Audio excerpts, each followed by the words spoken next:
My name is Geoff Zeiss. I'm the editor of Building and Energy at Geospatial Media and Communications. I think the Internet of Things is one of those technologies or concepts that is going to really transform the future of many industries, electric power in particular. In the context of electric power, what it means is that every device, whether you're talking about a transformer or even your refrigerator, has got an internet address and can actually report its situation. The refrigerator can tell you what the temperature is. The transformer can tell you whether it's what the current load on it is, and so on and so forth. And what this means, I think, operationally, is a huge volume of data, which is going to start impacting utilities. So this is going to really change how utilities manage themselves, how they interact with users, and I think, it's going to be transformative. It's not going to be something cool and it's going to be, that you just use in addition to the kinds of things you're using already. It's going to fundamentally change things. Yeah, the role of geospatial in autonomous vehicles. This is interesting. Google has had, I think, a fleet of at least 10 vehicles that have been driving without drivers, basically for about 2 or 3 years. They've, I think, clocked close to 1 million miles in Florida, Nevada, and California, where it's legal for these vehicles to be on the road.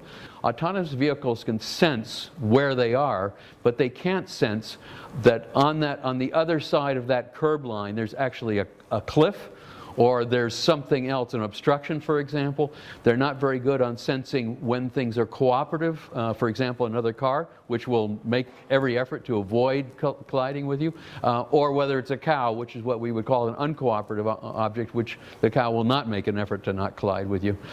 So this is going to mean that we're going to have a lot better data from the DOTs. The DOT is going to be able to have accurate as-built that can be used to provide good information to driverless vehicles so that they'll have much better information about the roads that they're on. I think with respect to indoor maps and what the future is, it's actually a very interesting area because the OGC, for example, has just published a standard for geolocating people and things inside. It's called Indoor GML. There's a fundamental problem because we don't have the equivalent of a GPS. Now, there's a variety of technologies that are being used to do this kind of thing inside. Sometimes it's referred to as triangulation. In other words, you can use Wi-Fi signal or other types of RF signals. They tend to be longer waves so that they don't, so you can deal with things like walls. But it's still a bit difficult. People are using other types of sensors to keep track of where people are indoors. But I think the fundamental objective of why people are investing a lot in this is, think of when you go to a mall, and especially if you're male, and you want to know where, for example, the jackets are. You can go nowadays you'd go into the mall, you'd wander around, maybe someplace you'd see something that would allow you to give you a map of what it looks like inside. Then you have to figure out where you are, and then if you have to go up to another floor, you usually lose track of where you are, and you have to go find the map again, and then orienting yourself. It's a bit of a challenge, and it takes a long time, and a lot of people just don't have the patience to do that. With indoor mapping, you'll be able to basically go to a mall and say, I need to buy a jacket, and you will get directed on your cell phone exactly where you have to go. It would be directly analogous to what you can do in your vehicle right now. If you get into your car and say, I want to go to 233 West Side Drive, and you get instructions, including verbal instructions about how to get there, the same thing will happen when you go into a mall, for example. But the real challenge is that you really can't, at this point in time, you really have a hard time tracking where somebody is inside the mall. Now that's changing. There's a lot of technology that's happening now to try to make that more feasible. And the fact is that a lot of companies are actually developing maps of inside malls right now.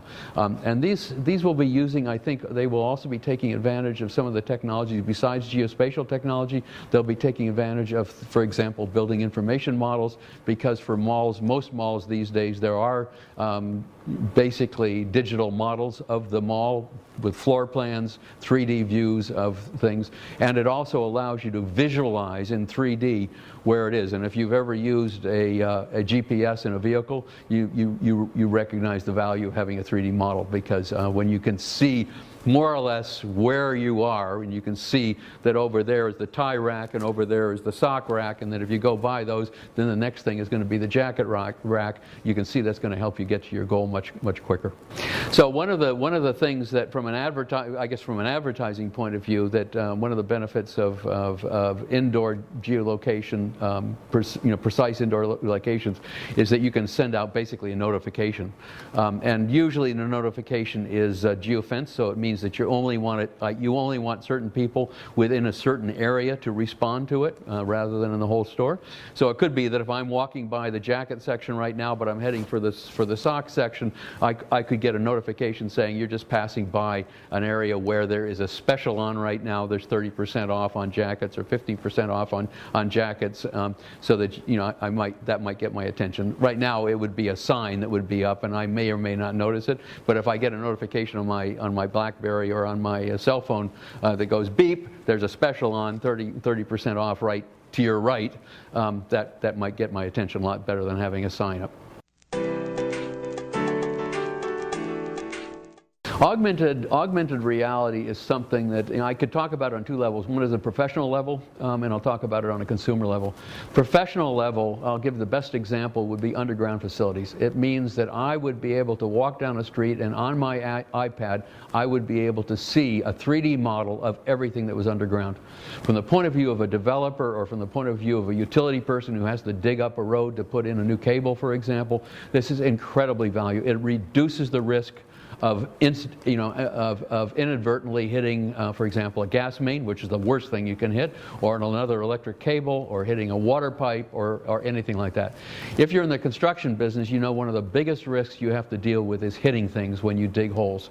And this applies to whether you're building a highway or whether you're building a building. The other thing you have to worry about is if you're building a building, you need to know where those utilities are, because you have to connect to the water main, you have to connect to the electric cable, you have to connect to the sewer, you have to connect to the gas main or something. So being able to have a augmented reality which allows you to see a 3D model of what underground is extremely valuable for people in the construction business. And there's other folks that where augmented reality is really useful. If you're designing something, you can design a building and you can actually see it in situ. In other words, you can see it exactly where it's going to be, and you can simulate what's going to happen, for example, when the sun moves, and whether it's going to be shadowed by a neighboring building or a tree nearby, and other things like that. So those are two areas, but those are professional areas. If I'm an architect, or if I'm an engineering, a structural engineer or something, that kind of stuff would be very useful for me. From a consumer point of view, I think it's probably what's going to drive it. Talking to the folks at Bing and Google, this is, in recent history, IT has been driven by consumers. And it's partly because consumers have what engineers would often consider to be unreasonable demands. They want to see exactly what they, for example, they may want to go onto Google and look for that onto Google Maps and see where that Malaysian airliner is. Because they expect Google Maps to be, real time. In other words, what they're seeing on there is real time. It is not real time right now. Those images were probably taken a year or two ago. But people are, like I said, consumers are expecting that that's what they're going to be able to do. And I think when you look at what's happening in the image processing industry, that kind of thing is going to be possible, where we're going to be able to see parts of the earth in real time. From a consumer's point of view, it means that a consumer will be able to, for example, if they say, well, geez, I'd like to see what this room looks like if I move the dresser over here where the bed is, move the bed over there where the dresser is, moved something else from another room in here, they could basically see what that would look like without having to actually do the work. So this is, the architects would call this being able to visualize the design before you build it. In other words, before you put a spade in the ground. From a consumer point of view, it means visualizing what they're imagining. So they can imagine what it's looked like, and with an iPad or whatever, they could actually, move things around. And some of the the design folks, for example, Autodesk allows you to do that kind of thing, where you can actually move things around just using your finger and say, I want to move the dresser over here and the bed over there, and let's pretend the wall is blue and whatever. And you can see what a room's going to look like. You can do the same thing outside. You can say, well, geez, what if I put 3 trees over here and a couple shrubs there and a flower bed here? I'd like to see what that is. And it would take the existing situation and put those things out there so you could see what that actually looks like. Now, most of the time when you see that now, it's on an iPhone or an iPad, so you're holding something in your hand. With Google Glass, it gets interesting because you don't have to hold anything in your hand. You're going to be able to do that just looking at Google Glass. So whatever you see on your iPad, you're going to be able to see with Google Glass. You're going to be able to control it with your eye movements, and it means you're going to be able to do other things with your hands. You may be positioning things that, you know, cars or lawn furniture or whatever, you know, you happen to be, moving things around, and having Google Glass means it's basically handless iPad viewing and using the Google Glass for augmented reality. But I think from a consumer point of view, this is really going to change things. And like I said, IT is being driven by consumers, and so this will change things for consumers probably before it changes things for most of the engineers and architects. But once the engineers and architects see this and they can see what you can do with it, and when you think of what they can do with it, and like I said, visualizing something before you build it, or visualizing things underground, or visualizing things that you can't see without some help through augmented reality, it's going to transform how construction happens too.